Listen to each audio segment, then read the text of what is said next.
Hello, and thanks for joining us from our studios in Israel. I'm Denise Wood here with ILTV's Morning Briefing.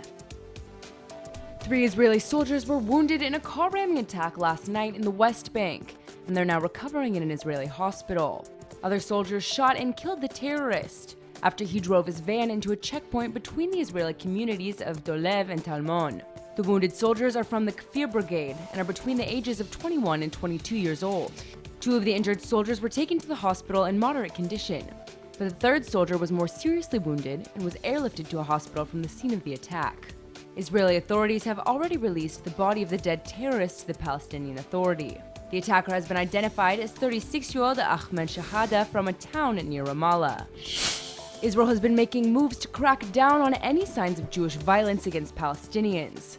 And now the Jerusalem District Court has just handed down a life sentence plus 20 years in jail to Yosef Chaim ben David for the murder of Palestinian teen Muhammed Abu Khdeir in 2014.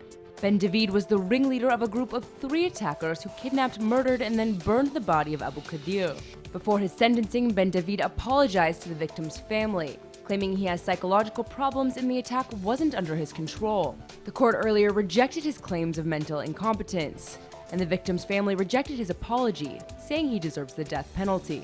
16-year-old Abu Khdeir was kidnapped and killed 2 days after it was revealed that 3 Israeli teens had been abducted and murdered by Palestinian terrorists. State prosecutor Uri Korb said that the killing brought shame on the Israeli society and offended Israel's values. The other 2 killers were minors at the time of the attack, and they too were sentenced to life in prison last month. Israel is for the first time ever receiving a permanent office at the Nato office in Brussels. Some NATO nations tried to block the move by arguing that it could harm the alliance's relations with Muslim states. Prime Minister Benjamin Netanyahu is praising the decision, calling it an important step for security cooperation. Netanyahu also claims the decision is a step towards squashing the ongoing criticism of Israel on the international stage.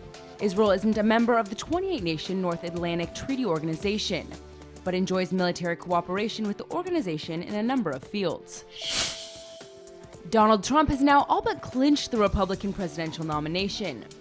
Trump won the Indiana primary, and his main opponent, Ted Cruz, has now dropped out of the race, leaving Trump with a clear road to the nomination. Trump is also gaining on a national level, and in a recent poll by NBC News, 43% of respondents said they would vote for Clinton, and 37% said they'd vote for Trump, putting him within 6 percentage points of the lead. But not only that, Trump is also gaining on Democratic frontrunner Hillary Clinton.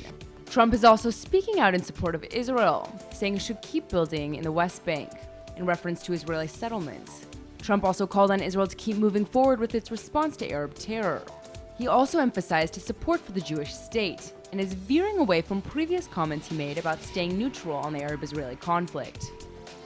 That's all for now. I'm Denise Wood, and see you later with our main daily broadcast from Israel at 2 p.m. Eastern Time.